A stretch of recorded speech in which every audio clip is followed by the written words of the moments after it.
What's going on? I asked, surveying their smug expressions. They were all gathered around me, faces gleaming with satisfaction, as if they had rehearsed this moment. My in-laws leaned in, practically savoring the tension. Finally, one of them broke the silence, their tone unnervingly gleeful. We need to have a serious talk. I inhaled deeply, forcing my voice to remain steady. All right, go on, I said. Edgar, my husband, exhaled heavily, avoiding my gaze. I sold the house to my parents, he said, pausing dramatically before adding, and I think we should get a divorce. My in-laws exchanged smug glances, their satisfaction palpable, as if they'd orchestrated a silent victory. Without hesitation, I reached for the signed divorce papers, set my wedding ring on the table, and replied, then I guess I'll be leaving. They seemed completely oblivious to the gravity of what was unfolding. My name is Madison, and I'm 50 years old. Years have passed since our marriage, and our children are now independent, living their own lives. I once led the life of an ordinary office worker, but thanks to a friend's encouragement, I found fulfillment as a teacher of handmade accessories, a hobby turned profession. While some might view turning a passion into a career as a mistake, I found true joy in it. Edgar and I met by chance at the company where I worked. He was employed at a client company at the time. As we started seeing each other through work events, our bond grew stronger, and eventually, we married for love. After 3 years, we welcomed a son, healthy, energetic, and full of promise. He graduated from a prestigious university and has since built a happy, prosperous life with his own family. But despite our son's success, Edgar and I grew increasingly distant. He changed, becoming a far cry from the kind, considerate man I had married. Now, he treated me as though I were nothing more than a servant, endlessly demanding and critical. His behavior became more erratic, and his temper flared at the smallest things, often with cruel words to follow. I had long dreamed of escaping this life and starting fresh, but the weight of an unpaid mortgage kept me trapped. To make matters worse, Edgar had quit his job with no explanation, leaving me to carry the financial burden alone while he lounged at home, refusing to help with anything.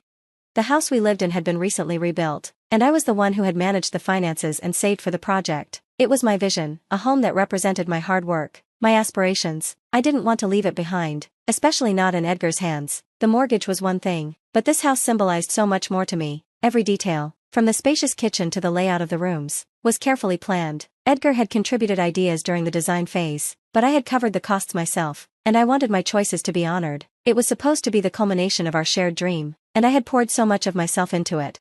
But the reality was far from the dream. The construction costs spiraled far beyond what we had anticipated, forcing us into a loan that was more than we had ever planned to take on. At our age, it was a daunting financial burden. Still, the thought of living in this new house, filled with the promise of a fresh start, kept me going. Edgar, on the other hand, sulked at the fact that the house didn't fully reflect his desires. He called it a waste of money. This is just throwing money down the drain, he'd complain, his dissatisfaction growing as I ignored him. Over time, he stopped speaking to me altogether, instead using childish tactics to provoke my frustration. I couldn't help but wonder how much longer I would endure this.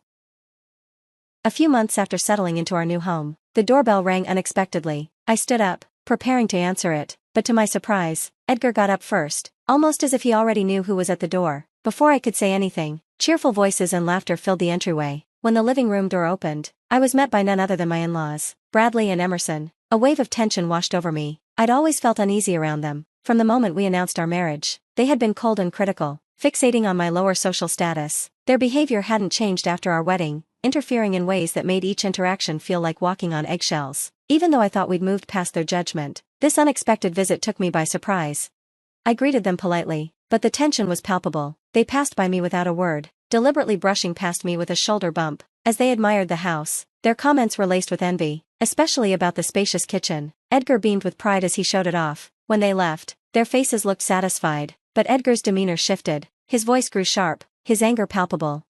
"Hurry up and prepare tea and snacks," he barked. I rushed to comply, but his parents didn't seem impressed. Bradley mumbled under his breath, "Is this the best you can offer?" They quickly finished, and Bradley turned his attention back to the house, his smile returning as he admired the design.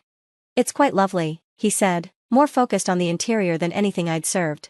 Edgar, still grinning, casually suggested his parents move in with us, barely acknowledging my presence. They listened, nodding along before leaving. I stood there, watching them walk away, feeling a chasm of distance between us. Edgar chatted and laughed with his parents, something I hadn't seen in ages. It was as if they were the family he truly belonged to, while I stood on the outside. Following that visit, Edgar's parents began to come more often. Initially, it was just a few times a month, then it escalated to several times a week. Eventually, their visits became almost daily. With each arrival, the criticisms piled on. and Edgar did nothing to stop it. He blamed me for everything, from not listening to him, to causing our son unnecessary suffering. Their disapproval was unrelenting, and I found myself apologizing constantly, even when every part of me wanted to scream in frustration. But it didn't end there. They began showing up more frequently when I wasn't home, leaving behind clear signs of their presence: beer cans, empty bottles, and alcohol stains soaking into our brand new rug. Despite my protests, the house began to carry the scent of alcohol and felt increasingly dirty. It was as if, with every visit, our home was no longer the sanctuary I had worked so hard to create. I couldn't comprehend why Edgar, despite contributing nothing to the household, was always so quick to complain. His gambling habit only deepened my worries. I found remnants of betting slips scattered around the house, a constant reminder of the financial strain he was causing. When I tried explaining the risks of gambling and its impact on our finances, it seemed pointless. His losses were draining us, and the burden was unbearable. One evening, after discovering another slip, I confronted him, trying to stay calm, especially since the money used for gambling is hard-earned through my work. I said, my voice tight with frustration. He simply shrugged, indifferent as always. A month passed with frequent visits from his parents, always when I wasn't around, but one day, I returned home early and was shocked to find them lounging in our house as if they belonged there. My surprise quickly turned to anger. "What are you doing here?" I asked, my voice tense. They exchanged a look, then one of them responded in a condescending tone, "We were just visiting, dear, it's not like you're ever around." Their dismissive attitude made it clear they saw my presence as an inconvenience. Frustrated and overwhelmed by their insolence, I realized I couldn't continue like this. It was time to take control and make a plan. Soon after, something unusual happened. On a day when I was supposed to be away, the in-laws showed up again. I couldn't help but remark sarcastically, "Well, isn't this a surprise? Seems like you only visit when I'm gone." They ignored my comment, boldly stepping inside. Edgar greeted them with a smile and led them through the house, showing them everything from the kitchen to the bathroom. I couldn't shake the feeling that there was a hidden motive behind their inspection. When they left, their expressions were smug, as if they'd confirmed something important. "What was that all about?" I asked Edgar, trying to get some answers, but he just shrugged dismissively. "None of your business," he muttered, a coldness in his voice that made it clear he was hiding something from me. I suspected he was up to something, but the truth remained elusive. I had no choice but to keep watching. Then, one evening after work, I returned home to find a large moving truck parked in front of our house, emblazoned with the logo of a company called Moving Center. Edgar was talking to the truck driver and representatives, but when our eyes met, he acted like he hadn't seen me and quickly disappeared inside. What shocked me more was the arrival of my in-laws at the same time. They greeted me with casual indifference, and Edgar ushered them into the house, as if everything was perfectly normal. But as I followed them inside, I was stunned by what I saw. The familiar furniture and belongings I had worked so hard for were gone. In their place was a collection of outdated, mismatched furniture, my in-laws' belongings, arranged as though this was their home. I sat down on the sofa, feeling the weight of the situation. They surrounded me, wearing smirky smiles that exuded satisfaction, as though they had orchestrated this all along. Though anxiety bubbled up inside me, I decided to remain calm and wait to see what they would do next. "We need to talk," one of the in-laws finally said, their voice almost gleeful. I braced myself, answering with feigned composure, "What is it?" Edgar sighed deeply, refusing to look at me. "I sold the house to my parents," he said, pausing to gauge my reaction. Then he added, almost casually, "and I think we should get a divorce." His parents nodded in agreement, their smirks growing as they seemingly reveled in my discomfort, but I didn't flinch. I had anticipated this moment. Calmly, I signed the divorce papers, placed my wedding ring on the table, and said, "I'll be leaving the house then." I had long suspected that Edgar and his parents were involved in something shady, especially considering their frequent visits when I wasn't home. To confirm my suspicions, I had installed surveillance cameras around the house, synced to my smartphone. On the first day, I watched the footage of their daily interactions, but one day, I came across something that made my blood run cold: footage of Edgar and his parents joyfully discussing selling the house. It was all part of their plan. Shocked by the revelation, I knew I had to act fast. I quickly began planning my next steps. Using the information from the surveillance cameras, I started researching new places to live and made the decision to transfer the home loan from my name to Edgar's. If they wanted me out of the house, then they could take on the mortgage payments and responsibilities that came with it.